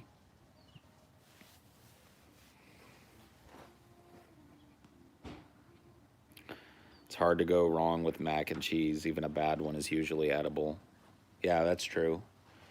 It is hard to fuck up a mac and cheese. Like even a boxed powdered like Kraft mac and cheese is hard to fuck up, and it's pretty tasty. If you follow the recipe, you know what I mean? Follow the thing on the box, it usually comes out pretty good. Dude, that's a little Honda del Sol. Oh. I haven't seen one of those since Waylon owned one back in the day. Honda del Sol, dude. Maybe it is Waylon. Maybe it is. He loved those little tiny cars. Yeah. He had a Volkswagen Carmen Ghia that was pretty cool, but ran like shit. He was constantly having to get it worked on. And then when he sold that, he used that money to get a Honda del Sol, which is like a little 2-seater hard top convertible Honda. Angel hair, I gotta disagree, Sarah. Angel hair for me just turns into dough. There's no way to get angel hair like al dente. You gotta oil the shit out of it. It's very hard to get angel hair to not feel like it's just a big blob of like dough, because it's so fine. I don't like it. I mean, I'll eat it. It's not horrible. It can be done right, but you have to oil it up, like Amelia said. Kraft is watery powder. Velveeta like that government cheese. Yeah. Oh, dude, I love Velveeta. But Annie's, that's a good powdered one. Oh yeah, I love Annie's. Like I love just straight up Kraft macaroni and cheese, straight out the box with the powdered shit. Like that's good stuff, man. Goulash, yes, yes. My mom used to make something that she called goulash, and I doubt that it was really like goulash. It was basically like homemade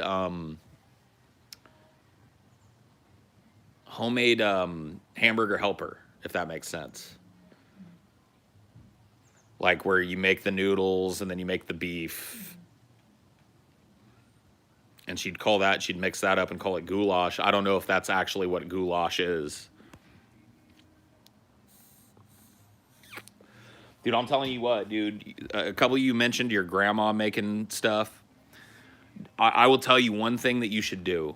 If you have a grandparent or a parent that's old, but most of you are going to be have like older grandparents. If you've got a grandparent that makes something that you really like, make sure you go and get it as much as you can, dude. Because Sit there and learn that shit. Yeah, learn how to make it yourself. I'm dead serious because, dude, my grandma made beer rocks. It's spelled Bierrocks. It's like a German Austrian dish. And it was the fucking tastiest shit in the world, dude. And I'll never eat it again because nobody learned how to make them. It was her recipe. I don't know what happened to her recipe. Beer rocks, dude. They were like little pastries. So she made this like pastry shell, and inside was meat and cabbage, seasoned meat and cabbage. And you ate them like a little hamburger, but they were like a donut almost. Like if you looked at them, they looked like an unglazed donut, basically. But it was a savory pastry dough with beef and Like that? exactly like that. They were so good.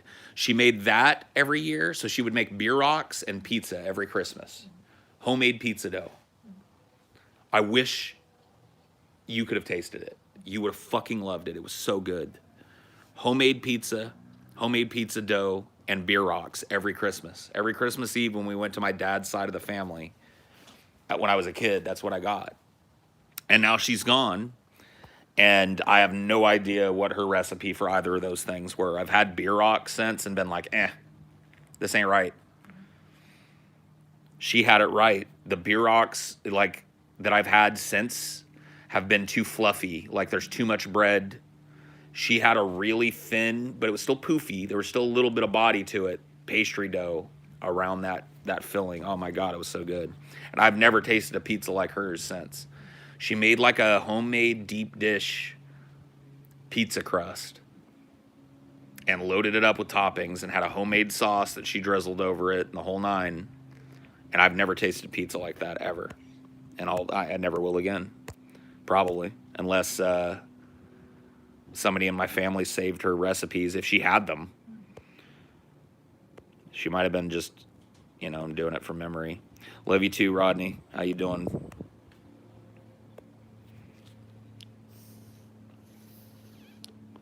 Homemade any kind of like Italian sauce, red sauces in particular, are just like fucking amazing.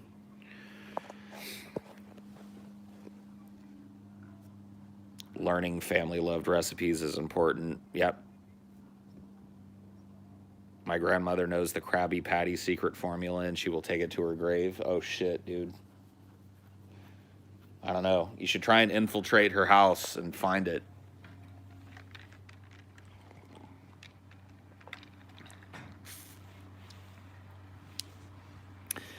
Beer rocks are a German name. Pierogi is the Polish equivalent. Yeah.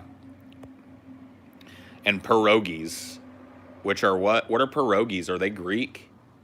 I think they're like Polish or something. Are pierogies Polish? The Italians call it gravy, not sauce. Yep, they sure do. That's because a real... Yeah, it's Central or Eastern European. Okay. Poland and Italy. Russian, it's the same, yeah. So it's probably a very similar recipe. They just look like little dumplings, like Chinese dumplings. Yeah.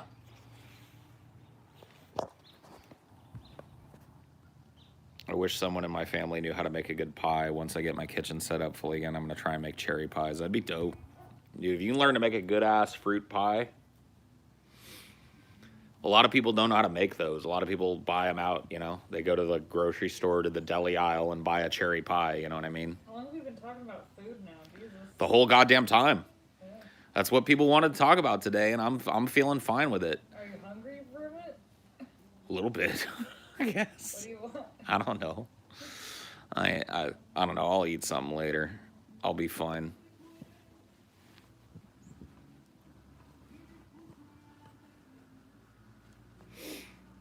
I only make food. F store-bought. Yep.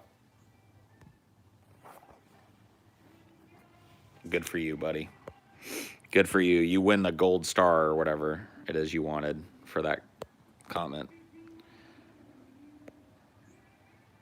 I'm gonna go with the flow sort of chatter. If I come here and everybody's on food, that's what I'm gonna do. Yeah. I mean, that's good. Like the flow of conversation in a Highdeology is a very tough thing to track. You know, I kind of control it, but you kind of control it too. It's kind of a 50-50 deal. If all people are asking me about is food and I'm in the mood, I'll talk about food. If I'm not in the mood, I'll order 66 food. Just the way it works.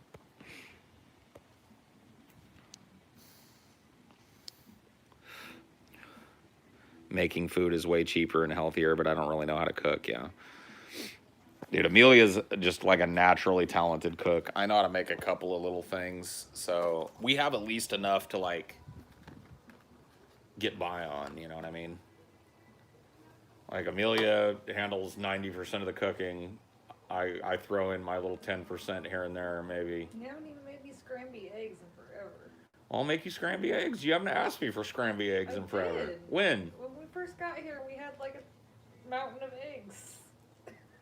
Well, you mentioned we could make scrambled eggs, but you didn't say, honey, I want some scrambled eggs. That's all you gotta say.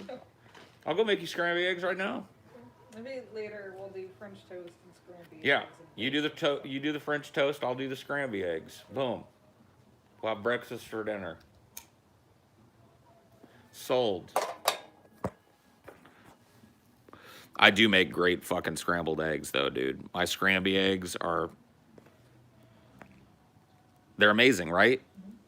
Best eggs, best scrambled eggs, right? Mm-hmm. See? She wouldn't lie.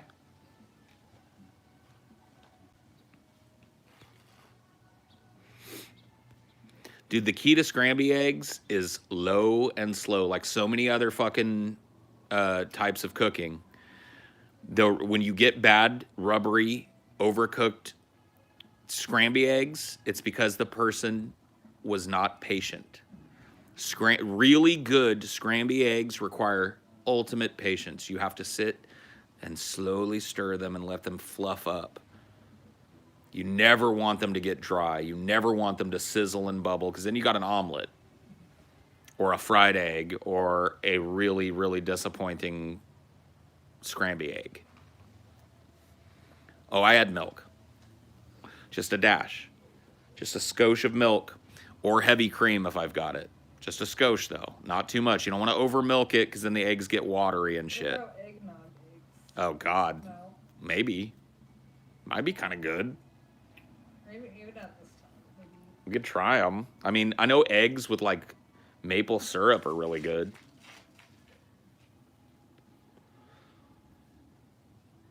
I mean, you got to have milk. Milk in your scrambled eggs. Milk and a little bit of cream cheese in your scrambled eggs. That's the stuff. You like runny eggs? No. Well, I like over medium eggs. So I like a little bit of run to the yolk, but not like total watery, uncooked yolk.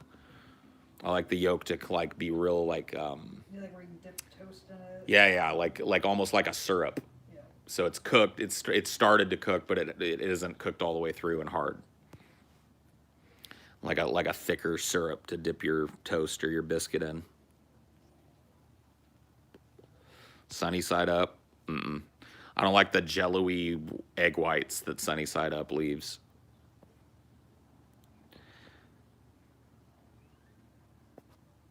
I like scrambled eggs, and sorry to go back to noodles, but I try to make fried noodles with eggs sort of mixed in. Oh yeah, well yeah, like if you go to like teppanyaki, oh my God, look at the J. That's a mated pair. That has to be. Are female jays blue? I don't know. Are female blue jays? Because those might not actually be blue jays. They might be like Stellar's jays or whatever the fuck.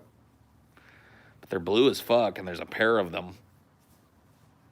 Like, do they travel in pairs of males? That doesn't make much sense. Females are blue. Oh, okay. Smaller. So it's probably a mated pair then.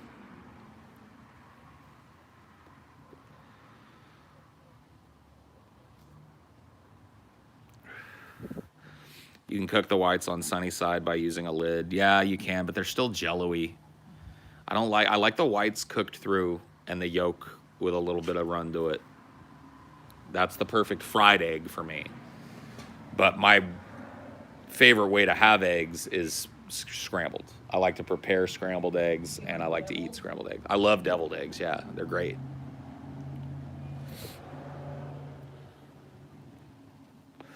If they're made right, let's put it that way. Sometimes people make their deviled egg recipe and it's too pickly. I don't mind there being a little bit of like pickle relish chopped up, or maybe a little bit of dill pickle chopped up in a deviled egg. But if they make it without, you're never gonna hear me complain. But if it's too pickly, I can't hang. Simple. Like I like tuna sandwiches simple too, like just mayo. Yeah, me too. I don't like people that add like relish on their tuna sandwich, or chop up like onion or pickle in the tuna. Nope.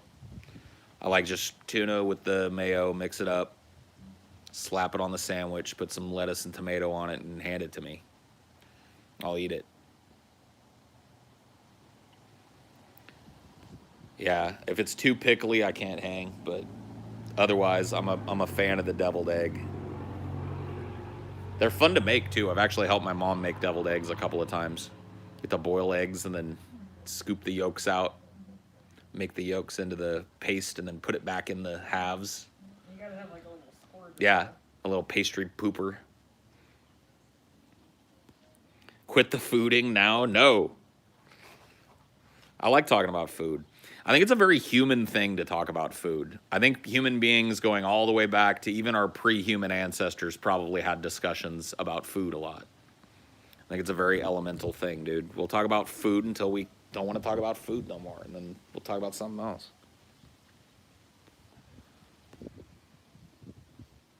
Soft-boiled eggs and noodles. Yes. I do like... See, here's where me and ramen diverge, like actual ramen that you'd get in a store, not like Maruchan ramen that I cook up for myself. It's the big hunk of fatty chashu pork that they put in it that I can't fucking hang with, dude. I wish they made like a beef ramen. But most of the like authentic ramen joints that I've gone to are variations of chashu pork ramen. And it's just like, ugh. I don't want it though. But I do like the little like soft-boiled eggs that come in it. And I like the noodles and all that shit, but just the pork makes no sense to me. I know like it. This talk is making it so hard to decide. Like, yeah, scrambled eggs sounded good, but we really haven't been talking that much about scrambled eggs. That's true. We've been talking about all this other stuff.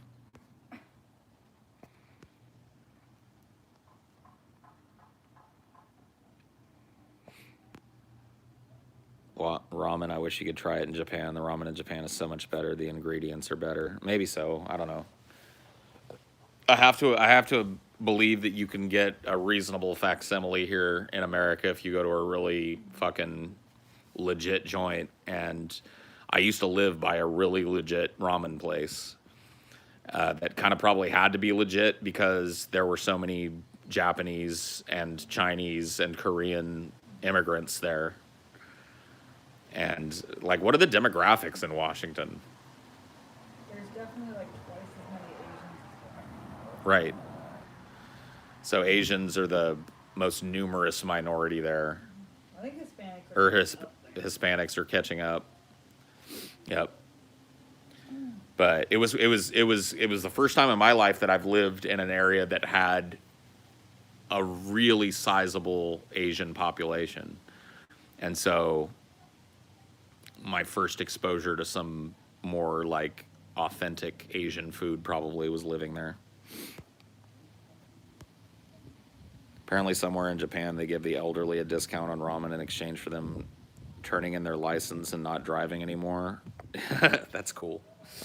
I'd be down for something like that too. Yeah, just like give old people like eat free coupons for everything and free delivery coupons and shit in exchange for giving up their license and the keys to their cars.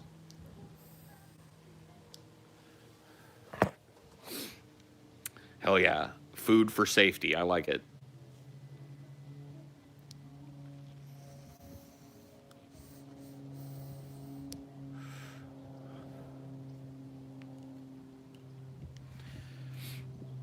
Get sterilized, free food. That's not a bad idea either. Know that you never want kids. Want to eat for free for the rest of your life.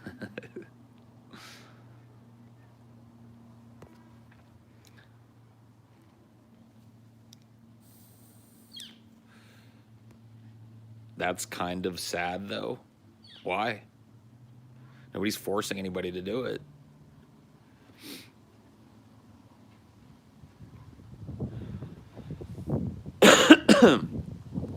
$1,500 and free beer rocks for life with the vaccine shot. That would be pretty expensive, but it would ensure 99% compliance, probably. All these people, like, all those fucking, all those closely held beliefs fly out the window when a little money or a little authority gets involved. It weeds out poor people and lets the rich continue breeding.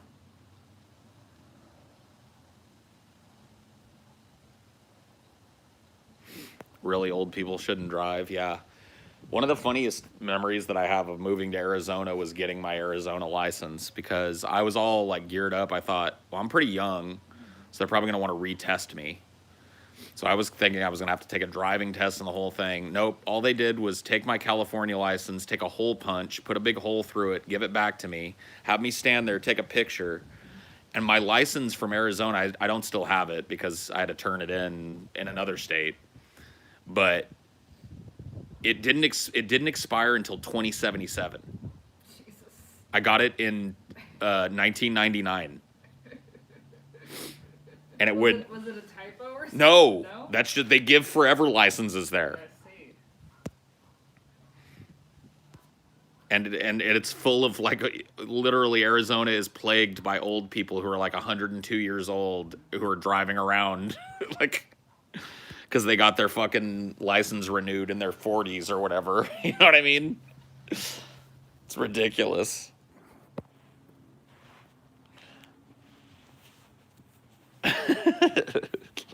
Oh, you'd be like 96. Yeah, it was ridiculous. It was fucking ridiculous. I don't know if it was actually 2077, but it was 20 something and change. You know what I mean? It was like way in the fucking future. It was like 2036, 2048 or some shit like that. I would have been like, I think I figured it out one time and I was like, yeah, I'll be like 50 the next time I have to do anything for my license. And then they'll give me another one of these and I'll have to be 100, I guess.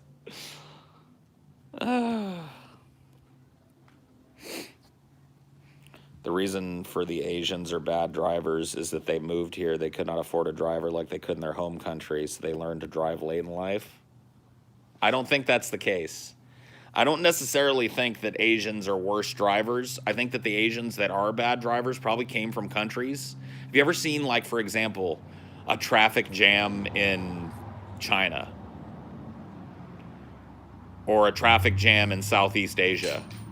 Like, there's no rules. It's total fucking anarchy. There are fucking people coming from every way. There are, like, bikes weaving through it, like mopeds. There are, like, people leaping over cars and shit, and fucking people walking out in front of traffic. Like, there's no rules. India is exactly that way. It's like, you look at a fucking traffic jam in India, it's like, holy fuck, how does anybody ever get anywhere? But they do. And then they move here, and they have to learn, you know, there are rules here. It's like a fucking nightmare. Like, I've watched, like, travel vlogs where I've literally had to stop watching because I started to have panic attacks looking at the fucking traffic they were weaving through and shit. And they're always like, you know, in these travel foodie vlogs, they're always like so happy. And there's like Indian music playing in the background. And, you know, we're getting all these jump cuts of them and like all these like tuk-tuks and like weird little taxis. And they're, it's just like, ah, help. Help me, please. Take me back home.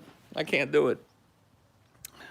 Again, Uruguay, not really bad traffic, nice roads. There you go.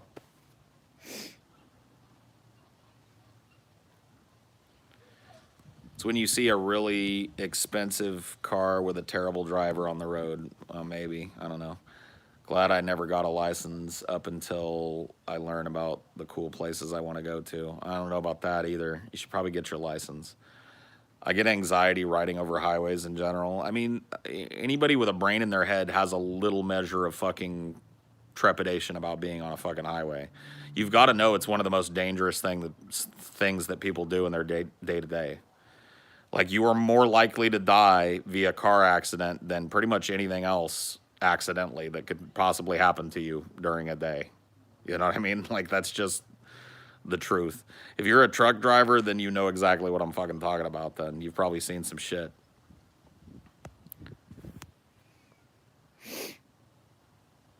Is it really the elderly who cause more accidents, or the 18-year-olds or whatever you can when you first get your license? I don't know, dude.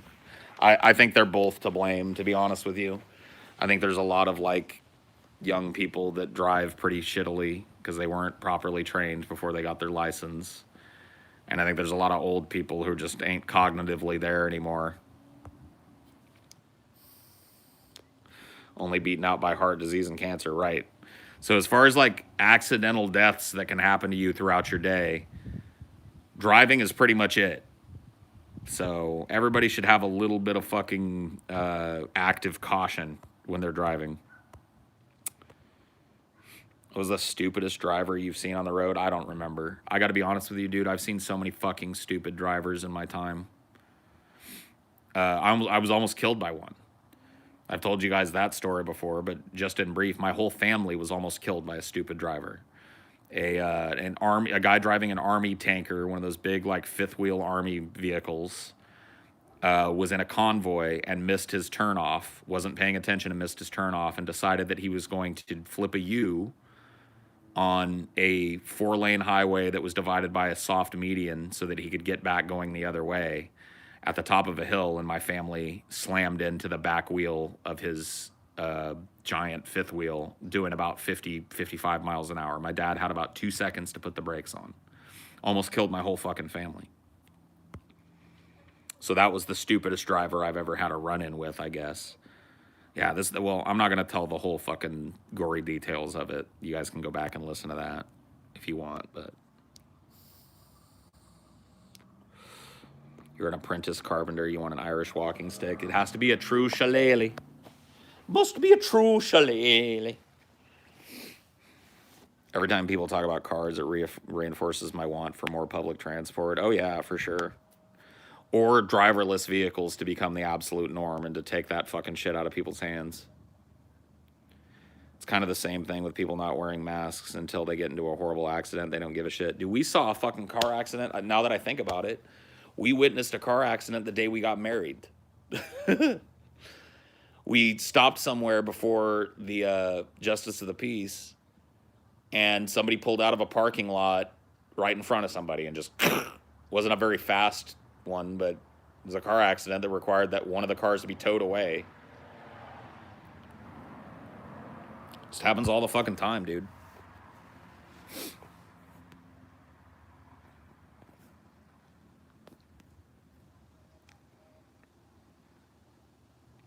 Driverless cars or just mass public transit. A new way of building cities where we stop expanding out and start building up so that we can get places more efficiently. All right, well, it is too cold for me out here, so I'm going to end this. Thanks for chilling. I'll see you guys next time. Bye.